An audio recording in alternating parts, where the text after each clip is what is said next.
All right, that was a wild, fun, exciting, unexpected journey through the first round of the 2023 draft. My doctor's been telling me to get back to lifting the weights along with the stuff that I'm doing to recoup. And so I was so excited for the draft. I decided to start doing deadlifts again that I haven't done in a long time. And I did a ton of them.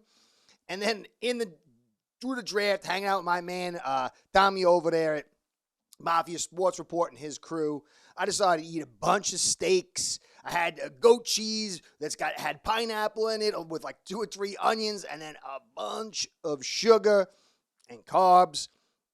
I don't drink, but boy, do I feel hungover today. So I'm going to try to give everything I got because I believe there's some really exciting news. And the exciting news, I'm going to focus on the AFC East, what they did. And you know, the Dolphins and their fans have a ton of hope. And I like to be a guy that doesn't go too low and doesn't go too high, tries to play it down the middle, to be honest. And so when I say this, I truly believe it. 2 of the teams that drafted in the AFC East in the first round whiffed very, very hard. And it really does embolden the hopes and the chances of the Dolphins to really do damage in this AFC East. Now, one team aced it like nobody's business. I'll get into all 3 of those teams. But I do feel like there's a lot to go from here to there for the Dolphins to take the East and go to the playoffs. But this first step, even though the Dolphins didn't make a decision or do anything, they gained by subtraction from these 2 very poor decisions by franchises. Now, I also want to say thanks for all you guys stopping by on the live the last time. I was with Tommy again, as I said, at the Mafia Sports Report, and he was doing all the technical stuff, and I like that. It's hard for me to juggle all the stuff and the technical, so I appreciate your patience. The comments didn't stick. I don't know why. I'm trying to figure it out with some tech dudes. So I appreciate your patience as I figure out this live stuff. I'll be back next Wednesday and hopefully with a more smooth operation. So I thank you guys all for stopping by and being patient with my technical difficulties. So I want to give you a shout out to AceBread, my sponsor. Without the 2 of you, this show ain't going down. AceBread's betting software is the premier white label platform for bookies to manage their players and grow their sportsbook operation. Click the link in the description below to get set up in minutes. Ask for the Curtis promo and get a special introductory discount. All right, there's a lot to talk about. A lot of teams made themselves better. I really like what the Pittsburgh Steelers are doing, building that offensive line. With Harris, Najee Harris in the backfield. They're doing really good stuff. I like how the Cardinals traded back to 12, back up to 6, only forked over that second, ended up getting the best tackle in the draft, and still kept a first and a third. There's a bunch of teams that did a lot of good stuff. The Eagles getting Carter. I like the little trade up to make sure you grab them. You know, possibly the best tackle in the draft. There was a lot of good stuff. But there was also some curious stuff. And I'm going to get into that because that revolves around the AFC East. I do believe that this division is going to be tightly contested. And I know all the fan bases, you got Jets fans totally excited about Rodgers. We're going to win it now. You got Dolphin fans, all the stuff they did. We're going to win it now. Bills fans, of course, well, we've won it. Now we're going to win it. Patriots fans a little bit in the background, not saying much, which is it's surprising after 2 decades of talk. But I'm sure in the background they're thinking the same thing. But all these moves along the way are so critical, guys, especially these first-round picks. So I'm going to go over the Jets. I'm going to go over the Bills and then the Patriots last. So I'm going to start with the Jets and the Bills, both for different reasons. I mean, anything could happen. These guys could turn out to be unbelievable. I could be wrong. But when you look at it, the face of it, what these teams needed and how they went about getting their picks, it really does look like a whiff. Now, the Patriots, they aced it. I'm going to save them the list. So let's start with the Jets. Jets was sitting there right behind the Patriots. And they need some help on that offensive line. They need to be able to stop the run. That was one of their weakest aspects of their team. They probably could have used a little bit of receiver help, maybe. But clearly that offensive line, Mekhi Becton hasn't played in years, hasn't had a full season. And then you got Dwayne Brown, who's still a phenomenal player. Last year he was playing with one arm. But you don't want to go into the season. I think they got Max Mitchell, whatever his name is. But you don't want to go into the season with those two guys depending on them at tackle with Rodgers, who's 39 years old. You spend all this. You got to protect this guy. And they need the offensive line. And it was a run with the Cardinals at 6. One by one, they came off. And there was one guy left, one top-tier tackle, and then the Patriots made a trade with Pittsburgh. And they moved back, and they just came in, the Pittsburgh Steelers, swooped away that tackle, and it was a telling blow. I mean, it was a gut-wrenching hit. I'm not saying the Jets are done, because if Dwayne Brown stays healthy and Becton stays healthy, they'll be fine. And, there is a reserve option. Vera Tucker can go out. He played pretty well at the tackle spot, but, you like him better at guard. But they need help. And now they're in that middle rounds where the clear talent, the roll of the dice get a little bit bigger. And I really like Rodgers. I think the guy can play. But despite the ESPN talk that goes around, quarterbacks don't make everything happen. It starts with the offensive line. And if they have a fluctuating offensive line, Rodgers is going to struggle, especially with the pass rush by the Dolphins, the ability to get after the quarterback by the Bills and the Patriots. They need offensive line, and this hurt a ton.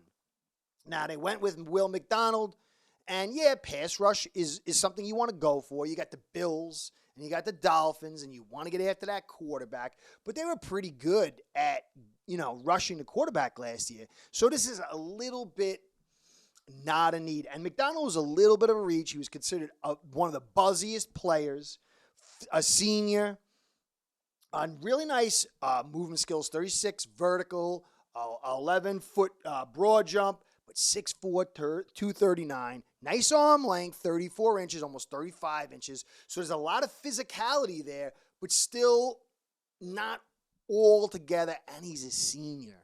And so I just thought they had, from what the talk was, they had opportunity to trade back, and they didn't take it. I thought they should have taken it, traded back, and picked up some picks. I'm not sure this really puts a red alert. To me, the depth of the offensive line and the attrition battle through the season on the offensive line is going to be one of the major determiners of who takes the East. And this is not a great sign. I think every Jets fan expected to get an offensive lineman at this point, and the Patriots really stuck the knife in. And this brings that offensive line potential down a little bit. And the Dolphins, who haven't really added much as of yet, it's kind of bringing these two things closer. And one injury to the Jets is really going to set a cascade of things unless they do some wonders with this second and third round pick. And it's just, if you're a Jets fan, I'm still very hopeful, but this was a concerning point. Now, for the Dolphins, for the Patriots, and for the Jets, they're all looking up at the Bills. Bills, obviously, they lost a couple players. They've got some issues despite winning, a lot of inconsistency. But, man, when you got Allen, when you got Vaughn, and you got the history behind you of what they've been able to do, you got to say this is the premier team. They needed to make a big pick at number 27. And so they decided to trade up to jump in front of the Cowboys. They forked over a fourth. And I was talking to the guys over at Mafia Sports Report, and I said, you know what? I think tight end is a big, big piece of it. And they were laughing. I said, man, Darnell Washington is a guy that would be phenomenal for you. You need a 2 tight end set. That 12 personnel would work so well with Allen. Now, unfortunately for Bills fans, I didn't like the pick they made. They got Dalton, Kincaid, and the Mafia Sports Report. They look gutted. And it didn't make me feel, I laughed a little bit. I'm sorry, I did. Because it was so shocking. It was so stunning to pay a fourth to move up to get Kincaid. Yes, I think that Dallas did want him. But as good a pass catcher as Kincaid is, you've got Knox already that you invested a ton in. And this Kincaid is a really good pass catcher, although he's just really poor in the physical department. And that is my concern for Bills fans. To me, there's got to be a level of physicality, especially when you play in Buffalo. You're going to get bad, windy environments, snow. You've got to be able to run the football. You've got to be able to create a level of domination. And Kincaid does not do that. 6'4", 246, got some nice looks. His athletic score was 10th out of all the top tight ends. His Zach Ertz is his comparison, which is not terrible. But you got Knox. You got no run game. Your offensive line is in flux. You bring in a lot of finesse guys, and now you add another finesse guy. So if you bring 12 personnel with Knox, who you've paid all his $14 million a year, and you got Kincaid, you're not going to be able to run the football unless this guy makes massive improvements. They talk about him getting, shuttered and moved about by physical defenders. So you bring him in, and if this guy can't block, then you're in, I know what you're going to do. And even if you try to do something different than I think you're going to do, you're not going to have a piece there that's going to get you to be able to do it. And I thought this was a big, big miss. If you're going to get a tight end at this point, this was not the one, considering all these variables that I talked about. I like Allen. Yeah, Dolphin fans will be mad at me.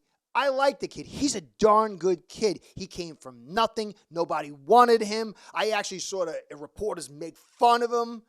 And it was really, just so disrespectful that he earned my respect. And then he went to the Bills, and I wasn't happy about that because I don't want him to go to Bills. But then he grew himself up from being a joke. A lot of people made him a joke, and he made himself into a top quarterback. Good kid. A lot of talent. You might not think he's the best of the best, but you got to say he's a top quarterback. I like this kid, and he is going to be in a bind this year.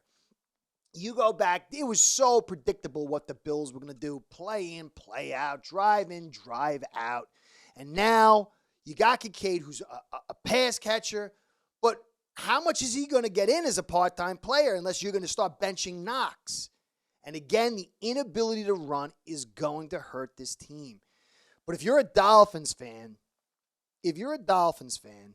this is good news. With the front we've got, the defense that we have, we're going to be able to affect this Bills front dramatically if they come in 12 personnel. We got guys that can get in there and cover Kincaid. We got guys that can physically get him off his platform when he goes into routes, and he is not going to be able to move our edge players, which means the run game is going to be highly effective. And to me, a big chip here for the Bills. Mikey over Mafia Sports Report was talking about how you got 5 or 6 guys on the D-line that'd be free agents. You could have got somebody there, and they didn't. This is a big blow. Now, unfortunately, the Patriots did do a great job. They aced this like nobody's business. Now, the Jets, to me, they were probably the most potential team in the division when Rodgers came. But now that they missed on that first-round pick, it drops that potential a substantial amount. And then you got the Bills, who are the front runner, and then by them screwing up that pick, what it appears, it really drops the potential as well. And this helps Miami quite a bit. Now, the Patriots, I put them in 4th. I still think they could do a ton. But what they did, getting the guy they did, they got Christian Gonzalez, who is considered by many the top corner in the draft. and to pick up an extra fourth as well, and then to stick it to the Jets, it was a master stroke. And if you go look at this little graphique here, you can see all the red were the small fries they had at corner, which is great because the Dolphins got small fries receivers, and that's really good.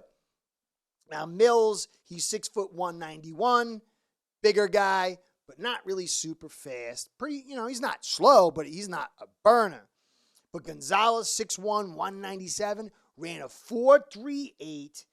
He's got a 41.5 vertical, 11.1 broad jump, and 14 reps on the bench. For a guy that size to have this kid is a physical specimen who's able to play press. He's able to burst and kind of he's not going to be as fast as Hill or Waddle, but that length does factor in there because of the angle of when the ball drops in and his ability to reach. He might be a little bit slower, but that size difference between Waddle, Hill, and Gonzalez is going to make this extremely interesting. And when you add in all these other guys, Jonathan Jones, Jack Jones, Marcus Jones, and Bryant, who this is one of the top passing defenses. You add in Ducker, and you add in, what's the other guy's name? Peppers and Phillips. This secondary is elite of elite. And when you got Belichick, it's going to start bringing this, fourth horse in the race, getting him a little bit close and nipping at the heels of the Dolphins. Clearly, I still think because of their offensive woes, they're not in the position the Dolphins are. But boy, oh boy, getting that fourth, getting this cornerback is as good as the Patriots could have done. They're going to need to keep getting things like this throughout the rest of the draft to kind of make them a real factor in this division. But man, the top two contenders for the Dolphins dropped, and the fourth contender, the old arch nemesis, really rose up. What a dramatic day. I do believe the Dolphins are in a better position overall right now than they were before the draft, even with the Patriots making this move. But, man, watch out for those Patriots. Now, we've got to do our job. We got to see how the rest of this plays out, and we got to see. Maybe Kincaid learns how to block, and he is awesome. Maybe McDonald is a pass-rushing freak, and he makes some big plays. This is just the perspective or the optics that I'm getting right now. But I think, really, there is so much left to go, and the Dolphins need to nail this. Now, Kincaid taking that tight end off the option list kind of speeds up maybe a run on tight ends before the Dolphins go at 51. I don't know if that's going to be the case. Darnell Washington and Mayer are next up, but it does feel like LaPorta could be there for us at 51. Kraft certainly, and I do believe tight end is going to be the key. It will help McDaniel with his run game. It will open up the pass game a little bit and give a little security blanket to Tua. So we're in position, guys. We really, really are. We just can't mess it up. We need to have some of these teams do some more idiotic moves, and maybe Washington somehow slips. Maybe he drops a couple of spots where he's in reach for Greer to step up and catch him. If we can get Washington, look out. So anyway, get ready for the big draft. We'll be involved. I'll be with Mafia Sports Report again tonight live. I'll be back next Wednesday live as well. Hopefully I can work out some of those technical difficulties. Guys, enjoy the draft. It was such a blast. I'm going to go take a nap for a couple of hours. Anyway, catch you next time. Be well. Go Fins. Start building your own online sports book today by getting signed up with AceBread.com service that'll allow you to book action on sports from all around the world.